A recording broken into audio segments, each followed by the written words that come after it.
Social media ঝড় তুলে দিয়েছে মাখা খাওয়াতে। সোশ্যাল মিডিয়া খুললে পরেই এখন সব কিছুতেই দেখা যাচ্ছে মাখা। কেউ খাচ্ছে কুল মাখা, কেউ খাচ্ছে তেঁতুল মাখা, কেউ খাচ্ছে টমেটো মাখা, কেউ আবার খাচ্ছে কমলা লেবু মাখা। তো আমি এসব কিছুই খাবো না, আমি আজকে খাবো আঙুর মাখা।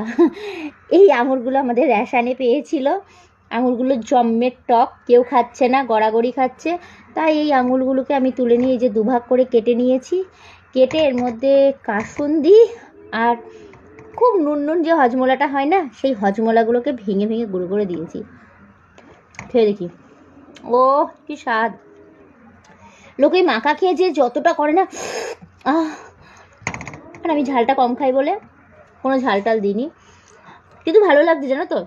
আঙুর মাখাও করা যায়, পেঁপে মাখা, সবাই সব কিছু খাচ্ছে, আমি আজকে আঙুর মাখা করে খেলাম। অনেক খেলতে ব্যাডমিন্টন, ছেলে নেই বাড়িতে, তাই সব মাখামাখি করে খেলাম। ছেলে থাকলে চো মেরে হাত দিত, আর ওর আঙুর খাওয়া বারণ। তাই আঙুরগুলো উদ্ধার করতে হবে, ফেলতেও পাচ্ছিলাম না, তার জন্য মাখা করে খেয়ে নিলাম। তোমরা কে কি মাখা খাও একটু জানিও।